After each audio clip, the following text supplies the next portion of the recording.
Apa yang akan berlaku apabila tumbuhan sentiasa membuka stoma? Apa yang berlaku ialah air akan mudah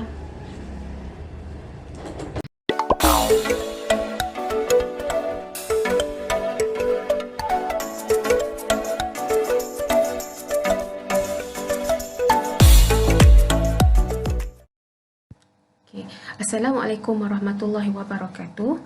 Kita sambung lagi pelajaran kita dalam bab kedua, struktur dan fungsi daun. Dalam kelas sebelum ni, kita telah pun mempelajari tentang struktur daun. Di hari ini, kita akan fokus kepada daun sebagai organ untuk pertukaran gas. Jika dalam manusia, organ untuk tempat pertukaran gas ialah di paru-paru. Okey, tetapi di daun kita ada struktur yang dinamakan sebagai stoma. Apa yang perlu murid-murid tahu dalam tajuk ini? Yang pertama, murid-murid boleh menjelaskan mekanisme pembukaan dan penutupan stoma berdasarkan pengambilan ion kalium dan perubahan kepekatan sukrosa. Yang kedua, mewajarkan keperluan pertukaran gas dalam tumbuhan. Ketiga, mengeksperimen untuk membandingkan taburan stoma pada epidermis atas dan epidermis bawah daun monocotyledon dan daun eudicot.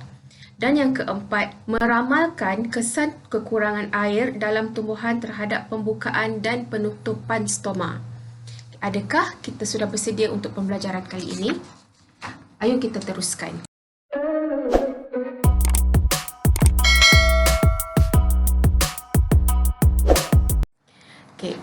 Bagaimana stoma boleh terbuka dan tertutup?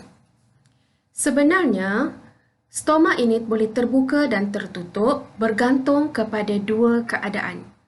Yang pertama, ia dipengaruhi dengan kepekatan ion kalium dan yang kedua, dipengaruhi dengan perubahan kepekatan sukrosa di stoma. Kita lihat pada bahagian yang pertama. Okey. Apabila ion kalium mengumpul ataupun disingkirkan dalam sel pengawal, keupayaan larutan di dalam sel stoma ini akan berubah.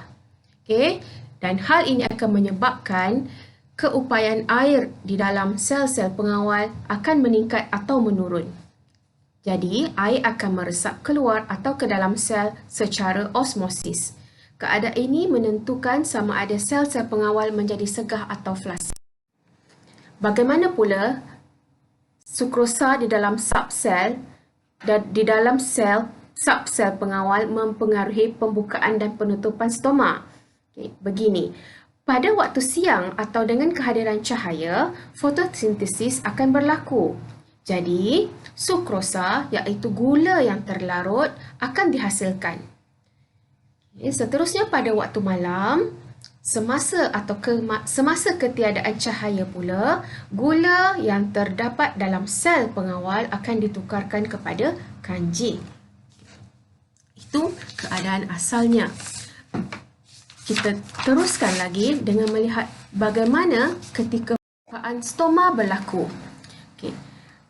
Objeknya, kata kunci yang pertama perlu murid-murid gunakan jika menjawab soalan ini berkaitan dengan pembukaan stoma ialah ion kalium.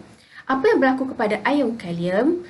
Ion kalium atau simbol K tambah bergerak ke dalam sel pengawal. Keupayaan larutan di dalam sel pengawal akan meningkat apabila ion kalium bergerak ke dalam sel pengawal. Hasil yang seterusnya, keupayaan air di dalam sel pengawal akan menurun.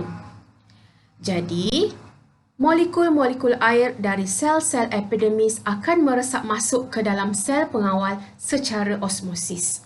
Jadi, hasilnya sel pengawal akan menjadi segah dan melengkung keluar. Stoma akan terbuka seperti dalam rajah 2.2 ini. Ketika pembukaan stoma juga, satu lagi keadaan iaitu kepekatan sukrosa. Okey, apa yang berlaku? Dengan kehadiran cahaya, fotosintesis akan berlaku. Kepekatan sukrosa akan menjadi lebih tinggi di dalam sel pengawal. Keupayaan sel di dalam sel pengawal akan menurun. Lalu, molekul air dari sel-sel epidermis meresap masuk ke dalam sel pengawal secara osmosis. Hasil akhirnya, sel pengawal menjadi segah dan melengkung keluar. Jadi, bukaan stoma akan menjadi lebih luas. Kita kata keadaan ini stoma akan terbuka, seperti rajah 2.2 ini. Sebaliknya, ketika penutupan stoma, apa yang berlaku? Ion kalium bergerak keluar dari sel pengawal. Keupayaan larutan di dalam sel pengawal akan menurun. Keupayaan air di dalam sel pengawal pula meningkat. Molekul air meresap keluar dari sel pengawal ke sel-sel epidermis secara osmosis. Lalu, sel pengawal menjadi flasid. Sel stoma ini setelah menjadi flasid, bukaannya menjadi kecil dan kita sebut stoma akan tertutup. Bagaimana pula keadaan kepekatan sukrosa ketika penutupan stoma? Tanpa kehadiran cahaya, fotosintesis tidak berlaku. Kepekatan sukrosa di dalam sel pengawal akan menjadi rendah. Keupayaan air di dalam sel pengawal pula meningkat. Molekul air meresap keluar dari sel pengawal ke sel-sel epidermis secara osmosis. Dan sel pengawal menjadi flasid. Stoma pada ketika ini akan tertutup. Bukaannya menjadi lebih... Okey, kita teruskan. Apa kesan kekurangan air dalam tumbuhan terhadap pembukaan dan penutupan stoma? Murid-murid perlu faham, air daripada tumbuhan hilang dalam bentuk wap air ke persekitaran melalui liang stoma ini. Apabila bukaan stoma besar, bukaan itu besar bermaksud kadar kehilangan air daripada tumbuhan adalah tinggi. Pembukaan dan penutupan stoma ini bergantung kepada tekanan segah sel pengawal ini. Apabila tumbuhan mendapat air yang mencukupi, sel pengawal menjadi segah. Sel pengawal mempunyai dinding dalam sel yang tebal dan kurang elastik berbanding dinding luar sel.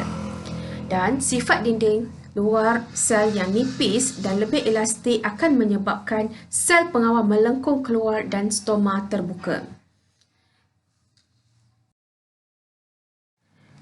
Apabila tumbuhan kekurangan air, sel pengawal menjadi flasid. Sifat dinding sel luar yang nipis dan lebih elastik akan menyebabkan sel pengawal hilang kesegahan lalu stoma akan tertutup. Okey. Itu sahaja untuk kali ini.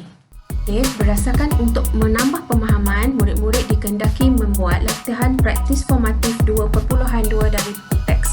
Sekian.